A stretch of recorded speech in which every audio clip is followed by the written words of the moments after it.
You'll hear a number of different recordings and you'll have to answer questions on what you hear. There will be time for you to read the instructions and questions and you'll have a chance to check your work. All the recordings will be played once only. The test is in 4 sections. At the end of the test, you'll be given 10 minutes to transfer your answers to an answer sheet. Now turn to Section 1. Section 1. You'll hear 2 tourists, Sally and Peter, talking in a coffee shop. First, you have some time to look at questions 1 to 5.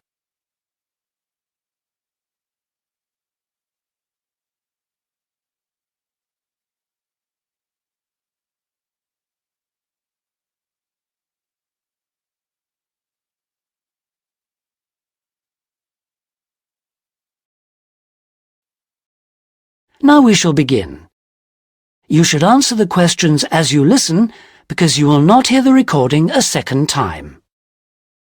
Listen carefully and answer questions 1 to 5.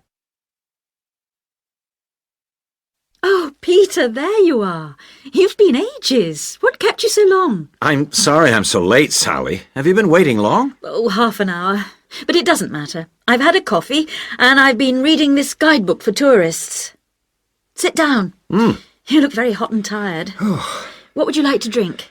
I'd love a really chilled mineral water or something. Will you have another coffee? Yes, I will. The waitress will be back in a moment. Why were you so late? Did something happen? Yes. You know, I went to the bank to cash some traveler's checks. Well, the exchange rate was looking healthy, but when I went to the teller, they told me the computer system was temporarily down, so they couldn't do any transactions. They said the problem would be fixed in a few minutes, so I waited. And then I started talking to another guy in the bank, and I forgot the time. Really? Someone you met in the bank? Does he work there? No, he was a tourist from New York. His name's Henry, and he's been here for a week, but he's moving on to Germany tomorrow. He's an architect, and he's spending 4 weeks traveling around Europe. Just like us? Yeah, just like us. He told me the names of some places where we should eat. Great food and not too expensive, he said. Oh, and he also gave me this map of the bus system. He said he didn't need it anymore. Oh, that's useful. Pity he's moving on tomorrow. Here's the waitress. Let's order. Do you want anything to eat, or shall we just have a drink? Well, I'm hungry, and we've got a lot of sightseeing to do, so let's just have a snack and a drink. Sounds good to me. Before you hear the rest of the conversation, you have some time to look at questions 6 to 10.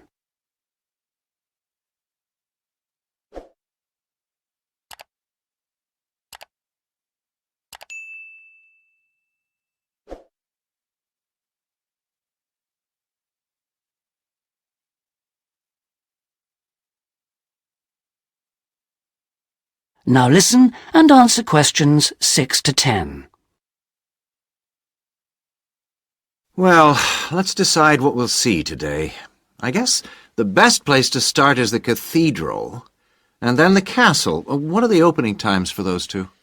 Well, according to this guidebook, the cathedral is only open from 9:30 in the morning until midday. Oh, no, hang on. That's the Cathedral Museum. The cathedral itself is open morning and afternoon. The castle is just open from 1 to 5, so we can't go there until after lunch. I really want to spend some time in the art gallery, because they've got this wonderful painting by Rembrandt that I've always wanted to see. What else should we see? Well, the guidebook says the botanical gardens are worth spending some time in, and they're open all day from 8 to 6, so we can go there any time. I'd like to go to the markets near the river too, but, oh, no, wait, that's only in the mornings too. As well as today and tomorrow, we can see some other places on Monday, you know. But I don't think the markets will be open then. They only open on Thursdays, so we've missed them for this week. Maybe we should go to the cathedral today because it's Sunday tomorrow, and even though it's open every day, it might be more difficult to get in tomorrow because of the church services. That's true. But the art gallery isn't open on Sundays at all, so we'll have to go there today. The castle's open every day except Mondays, so we're okay there. And the gardens, of course, only close at night. Are all these places free, or do we have to pay to go in? What does the guidebook say? I think there's a charge for all of them, except the botanical gardens. Oh, and the markets. Of course you don't pay to go in. Okay. Well, it looks like our plan is this. We'll go to see the painting you like first, the Rembrandt, then have lunch and go on to the castle after that, and then the cathedral. Okay. It says here that the roof of the cathedral is really beautiful. Is that right? What I really want to do at the cathedral is climb the tower. The view is supposed to be spectacular. Okay, well, that'll be more than enough for today. Then tomorrow, let's go to the botanical gardens and have a picnic. I want to sit by the river and watch the swans. This city's famous for them. That is the end of section 1. You now have half a minute to check your answers.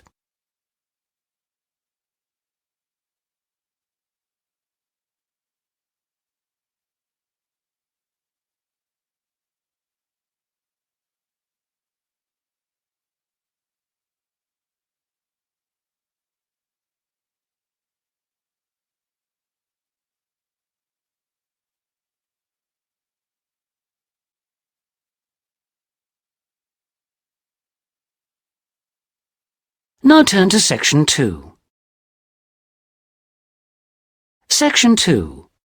You'll hear part of a talk given by an international student counsellor speaking to a group of overseas students during their orientation week.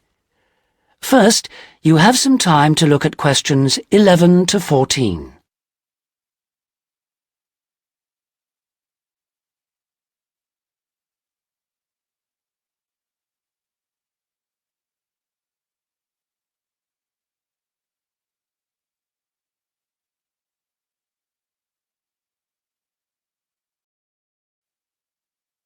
Now listen carefully and answer questions 11 to 14. So the counseling services we offer deal with any problems arising from your studies or in your life outside the university. Let's take academic counseling. If you're confused about subjects or how to combine them in your degree, then we can advise you and discuss the career you are aiming for so that you can see it all in context. We can also chase up your tutor if you're not getting proper feedback on how you are getting on in your subject. Besides help with academic problems, you may also need personal counseling. If you think you're already under stress, well, just wait till classes begin next week.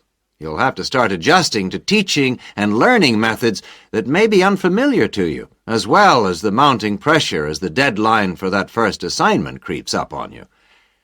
And, of course, you have to cope with all this without your usual social network. You know, the social contacts, family and friends you could normally rely on for help. All of this causes anxiety. Studying overseas can trigger a personal crisis. You may have left a lot of what you might call unfinished business back in your own country. Or you may have interrupted personal relationships or even sometimes have broken them off to come overseas. And so the student often feels lonely, unhappy, unmotivated, and unable to concentrate on studying. Or there may be other things bothering you. Our resident chaplain can offer you spiritual guidance if that's what you want, or we can put you in touch with community groups that can provide you with social contacts and friendship.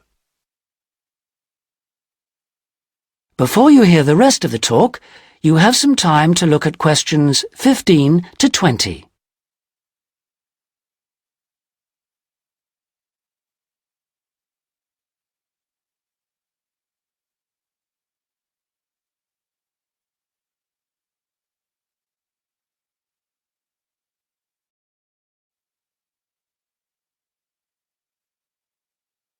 Now listen and answer questions 15 to 20. What about exam stress? It affects nearly everyone to some extent, but especially overseas students like yourselves. There may be a huge amount of family pressure on you to succeed, and if you fail a subject or drop out of a course because it's too difficult, then your self-esteem can suffer. But it's not the end of the world if you don't pass an exam. I had to resit first-year anthropology, so I can certainly offer you a sympathetic ear. Anyway, exam failure can lead to worrying changes in the way you normally behave. You may also be off your food, or you may have dietary problems because the local food is not to your liking and upsets you, and this can affect your health and studies. Glenda Roberts is our dietitian in the health service, and we can put you on to her. And we all have money problems, don't we? But remember, full-time students can get a low-interest loan of up to $600 to buy books and for similar study-related expenses. That's right. And you can get double that amount if you can't afford an item of equipment you need for your course, a musical instrument, for example. And it doesn't stop there. When you move into a flat, starting up expenses, including furniture for it, can be covered by a loan through the welfare service. See Jill Freeman for details. Can we help you?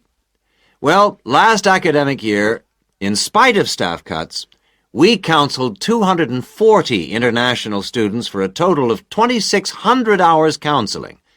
And finally, we won all but just one of the 12 appeals that we launched on behalf of students. Not too bad for an understaffed service, don't you think? That's all from me. Thank you. That is the end of Section 2. You now have half a minute to check your answers.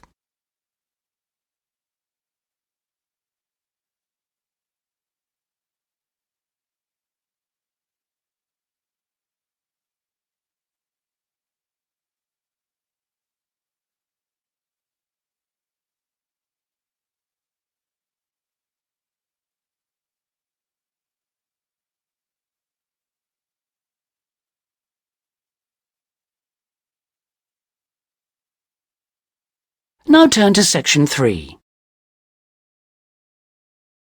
Section 3. You'll hear three friends discussing an assignment they're going to work on together. First, you have some time to look at questions 21 to 26.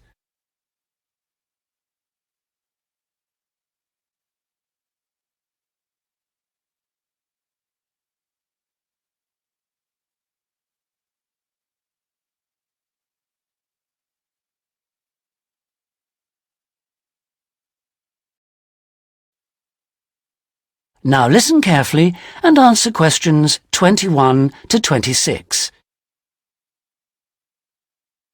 Oh, there you are, good. Sorry I'm a bit late. There was a long queue. So, have you worked out how to deal with this assignment then? Not yet. We've only been here a couple of minutes ourselves. Can you just remind me what the task is exactly? Well, there are three parts to it. First, we've got to write an essay about ways of collecting data. Then... What's the title of the essay exactly? I've got it here. Assess the two main methods of collecting data in social science research. And how much do we need to write? 1,500 words. That's for the essay. Then for the second part of the assignment, we have to choose one method of data collection and carry out a small-scale study, making appropriate use of the method chosen to gather data from at least 5 subjects. And then we have to write a report on the study? That's right, of 3,000 to 4,000 words. Did you get as far as discussing which form of data collection we should go for? Questionnaire or interview, isn't it? Yeah, I think we should use a questionnaire. It'll be so much less time-consuming than organising interviews, I reckon. Once we've agreed on the wording of it, we only have to send it out and wait for the responses. Yes, I think it probably would be quicker. But what did that article he gave us last week say about the quality of data from questionnaires? I'm pretty sure it recommended questionnaires as a source of highly reliable data. As long as you design the questionnaire properly in the first place, the data will be fine. No, I'm sure it talked about drawbacks as well, didn't it? Something about the response rate and the problems you get if it's too low? Yeah, but we only need data from 5 subjects anyway. Oh, I suppose so. Another drawback I remember it mentioned was that questionnaire data tends not to reveal anything unexpected because it is limited to the questions fixed in advance by the researcher. Come on, Rosa, this is only a practice. It's not meant to be real research, is it? Well, not sure about that. Before you hear the rest of the conversation, you have some time to look at questions 27 to 30.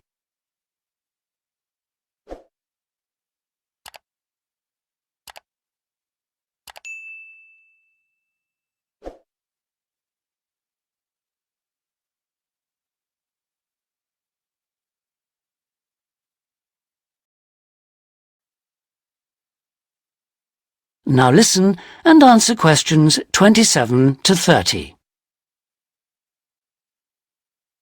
Maybe I'd better go through the article again, just to be sure.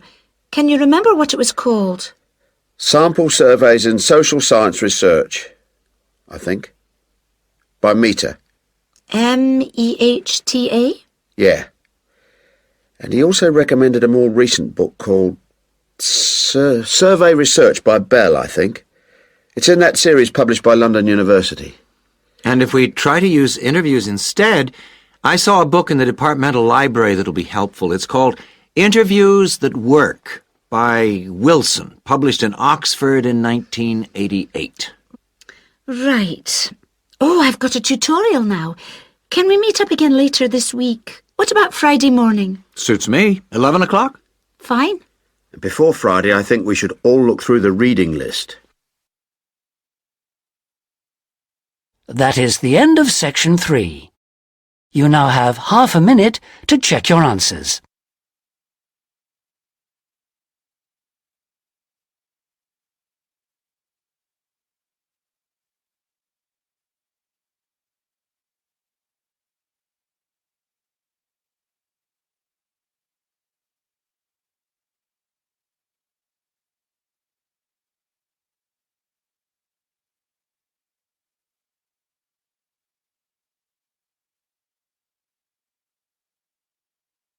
Now turn to section 4. Section 4. You'll hear the beginning of one lecture in a series of lectures about crime. First, you have some time to look at questions 31 to 40.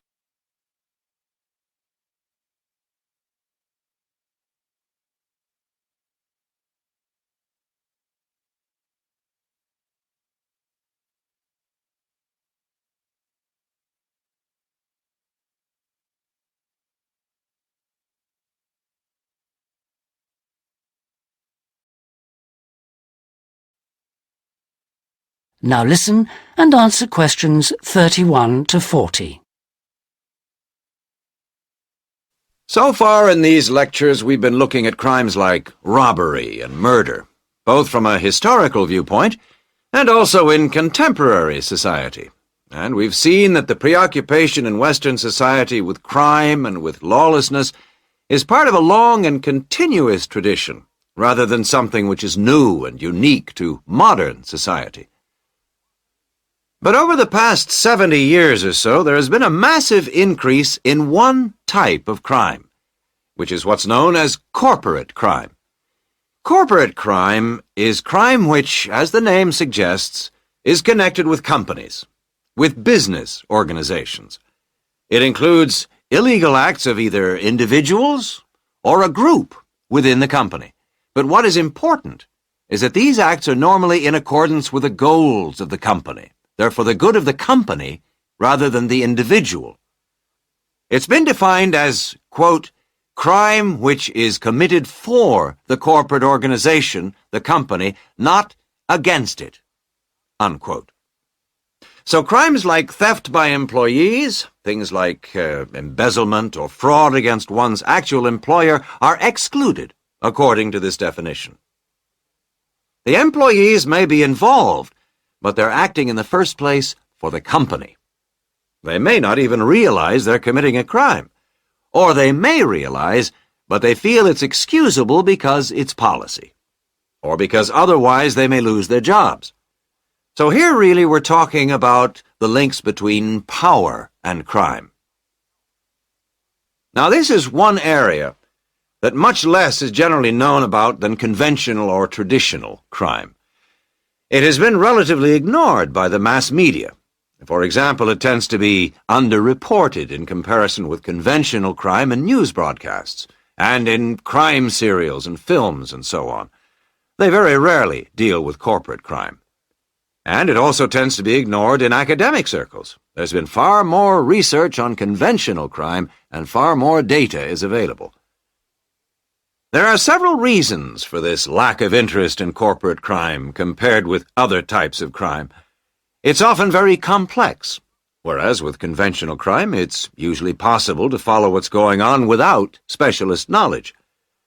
As well as this, whereas conventional crime usually has a lot of human interest, corporate crime often has much less. The third reason, and possibly the most significant one, is that very often the victims are unaware. They think their misfortune is an accident, or that it's the fault of no one in particular. They're unaware that they've been victims of a crime. So when we look at the effects of corporate crime, we may find it's very difficult to assess the costs.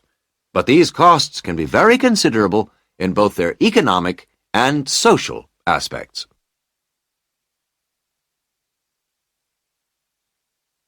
Let's look at the economic costs first. For example, if a company is producing fruit juice, and it dilutes its product so that it's just a little below the concentration it should be, many millions of people may be paying a small amount extra for their carton of orange juice. Now, small amounts like this may seem insignificant for individual customers, too small to worry about. But for the company, this deception might result in massive illegal profit. However, all studies of corporate crime agree that the individuals are in fact deprived of far more money by such crime than they are by conventional crime like robbery and theft. In addition to this, we have to consider the social costs of corporate crime, and these are again very difficult to assess, but they are considerable. They're important because they can undermine the faith of the public in the business world, and also, more importantly, because the main group of people they affect are in fact not the richer sections of society, but the poorer. So here companies are robbing the poor to benefit the rich. There are two more points to do with corporate crime that I'd like to illustrate with reference to a specific event which occurred several years ago. This was an explosion of a large oil tanker, which caused the loss of more than 50 lives of the crew. It was an explosion which never should have happened, and a subsequent inquiry laid the blame not on anyone who had actually been on the tanker at the time, but on the owners of the tanker. They had deliberately decided not to carry out necessary repair work on the tanker as it was due to be sold, and it was this lack of repair work which was directly responsible for the explosion. Now, this illustrates 2 points to do with corporate crime. First of all, that it does not have to be intentional. The owners of the tanker certainly did not intend it to explode, but very serious consequences can result from people or organizations not considering the possible results of their actions seriously enough. The main crime here was indifference to the human results, rather than actual intention to harm anyone, but that didn't make the results any less tragic.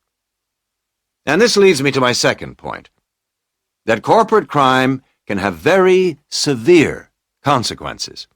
It's not just a matter of companies making bigger profits than they should do, but of events which may affect the lives of innocent people. And yet very often, companies, because they say they didn't intend to harm anyone, can avoid taking responsibility for the results of their actions, and that has been a very dangerous loophole in the law.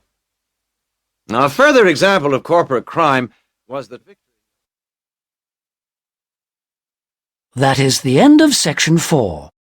You now have half a minute to check your answers.